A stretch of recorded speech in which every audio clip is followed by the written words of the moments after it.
everybody. We're going to read a few more chapters of The Wild Robot today. We left off where it was spring and everything was melting. So we're back to spring now. And this is chapter 60, The Fish. Help! Help! He's got my tail! Paddler was splashing and screaming in the pond. Mr. and Mrs. Beaver were nowhere to be seen. So Roz picked up a fallen tree branch and stomped into the shallows. "Grab onto this," she said as she reached out with the branch. Paddler grabbed on with his big teeth, and the robot lifted him up out of the water. And there, hanging from the young beaver's tail, was Rockmouth, the grumpy old pike. In one quick movement, Roz pulled in the branch and gripped the fish with her two hands. Paddler flopped into the water, where his parents suddenly appeared. "What is wrong with you, Rockmouth?" Mrs. Beaver dragged her son away. "You've always been a nuisance, but this time you've gone too far. Do us all a favor, Roz, and toss him to the vultures." "I cannot do that," said the robot, "but I might be able to help." Roz placed Rockmouth in a deep puddle near the pond, where he couldn't swim away. Then she waited for the fish to explain himself. Fish aren't very talkative, especially grumpy fish like Rockmouth. But eventually he opened up to the robot, and before long she was waving for the beavers to join them. "Rockmouth used to live in the river," said Roz as the beavers shuffled over, "but you trapped him here when you built your dam. He has been angry about it ever since." "That doesn't give him the right to attack my son," hollered Mr. Beaver. "It most certainly does not," hollered Mrs. Beaver. "I'd be upset too," said Paddler softly. "I'd hate to be kept away from my home.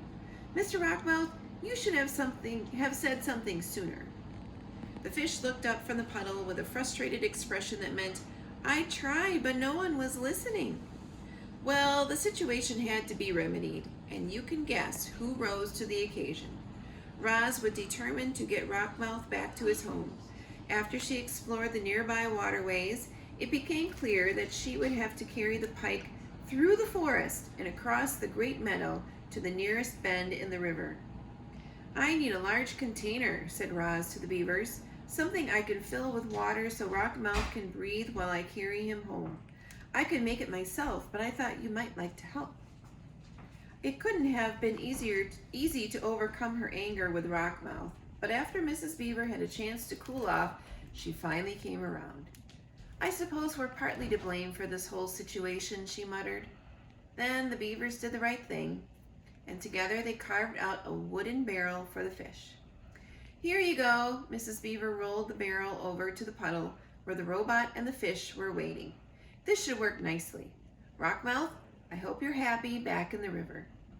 Rockmouth just flicked his tail in a way that meant, "Will someone please take me home now?" Roz filled the barrel with water and a grumpy fish, and then they were off.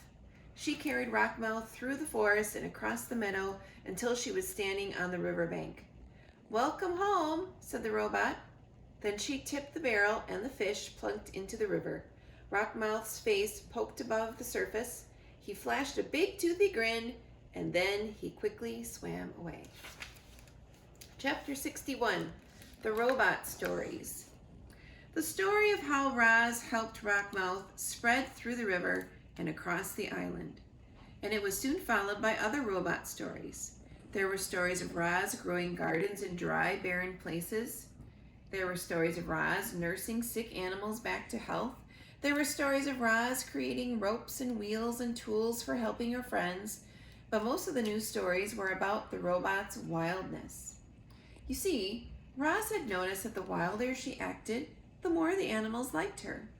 And so she barked with foxes and sang with birds and hissed with snakes. She romped with weasels. She sunbathed with lizards. She leaped with deer. That spring was a very wild time for our robot. Chapter 62, The Return. Oh, I wonder if that means that Brightbill's coming back.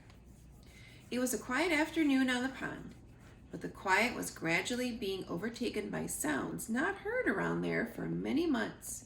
The sounds grew louder and louder, and then a flock of geese appeared above the trees. "Honk, honk, honk." Most flocks of geese move lazily through the sky and trail off in wobbly lines, but not this one. This flock was fast. It flew in a perfect V formation, and it was led by a small, graceful goose. The flock flew once around the pond before gliding down and gently splashing into the water. The geese gathered in a tight group in the middle of the pond. They floated there for a while, softly honking to one another. And then the leader broke away from the others. He swam straight toward the nest, waddled into the garden, and fluttered up to his mother's shoulder. "Welcome home, son," said Roz. "It's good to be back, Ma," said Bright Bill.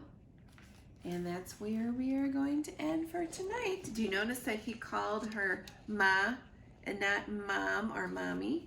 That's interesting, isn't it? He's growing up a little bit. We will read some more tomorrow about that goose and the wild robot. I will see you then. Bye-bye.